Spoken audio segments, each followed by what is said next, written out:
first film was made at a time when modern CGI and digital compositing didn't exist. All the effects animation was hand-drawn, one frame at a time, and then printed optically onto the live-action plates.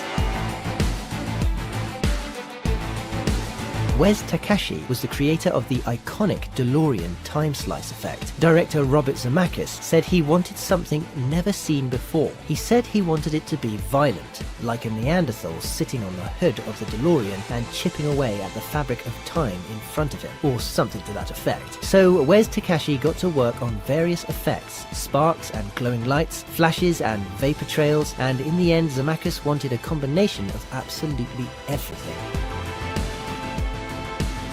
The flashing pops, animated comets and vapor trails, the animated sparks that bounced off the space-time fabric, and the time slice tearing open were all hand animated in ink, pencil or airbrush. The blue glowing tubes were done by hand, rotoing each frame and then giving timings to the optical department so that they knew when to double expose some light onto those areas. And the implosion effects were actually a practical explosion, printed running in reverse and then composited with everything else into the final effect.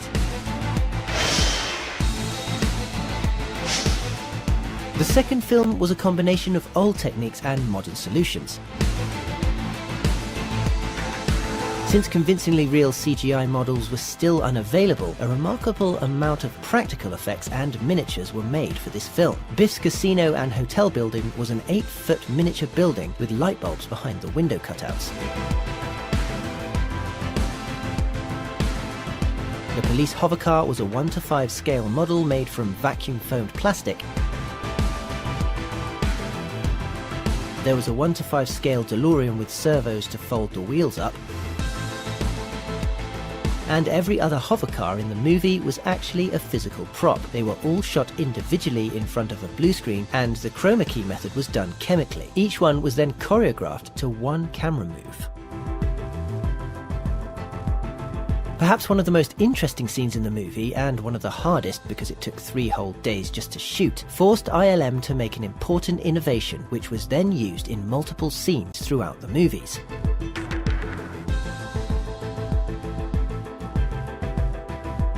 In the dining scene, where Michael J. Fox plays the role of Marty Sr., Marty Jr. and Marlene, digital compositing and virtual cameras were not available, so split screen was their only option. The 2 biggest problems with split screens were that the camera had to be in exactly the same place and the seam between the 2 shots had to be disguised by something, normally a strong vertical line like a tree or door jamb. However, Zemeckis wanted neither of these things, so ILM designed and built the Vista Guide. The Vista Guide was a low-noise, portable, programmable, motion-controlled dolly system with video playback, and it allowed them to record not only footage, but also the movements the camera made whilst recording. To shoot one part of the split screen, they filmed Marty portraying Marty Sr., and the Vista Guide system recorded the footage and the camera movements. Then, when they were happy with the first part, Fox would get dressed up as Marty Jr., then back on set he'd be given a small receiver to put in his ear. The previously shot footage would play back through his earpiece, and the camera would follow the same exact movements it had before to shoot the second part. The same thing was repeated with Marlene. They then had to decide where to put the seam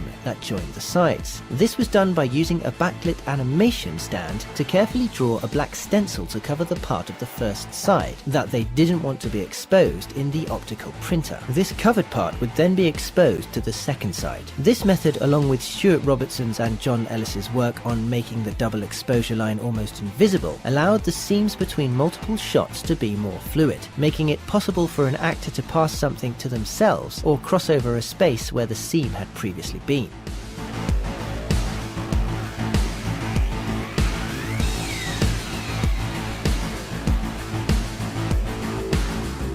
Another breakthrough that was made towards the end of post-production would change the VFX history forever. Digital tools and film scanning were evolving, and although in this film computers were only really used for digitally removing wires, cables and rigs for the hoverboard scene, ILM's CG department was coming alive, and in Back to the Future 3 it would see digital effects assume a much more active role.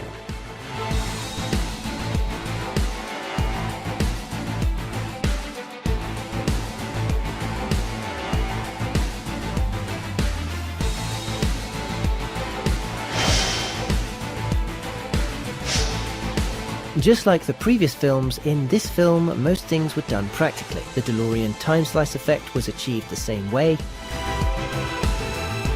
miniatures and models were used, and they even built an entire set of 1885 Hill Valley from scratch with intricate detail.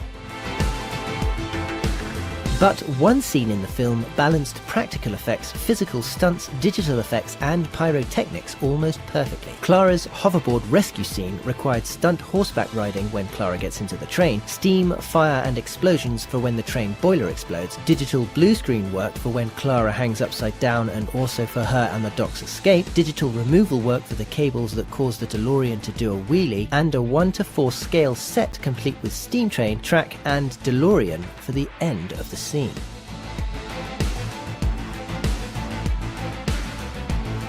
As it appears with every classic film that stands the test of time, Back to the Future is a great story that everyone involved didn't just portray. They didn't just want to do it as quickly and as cheaply as possible. They tried to make it the best they could with what they had, even if that meant inventing new technology and techniques or taking 3 whole days to shoot a relatively short scene. The storyline is the centerpiece, the director decides how to tell it, the actors add the emotion, and the VFX add luster to make the story shine. So even though the VFX aren't perfect and certainly have their flaws, we don't notice them because the story shines so much brighter.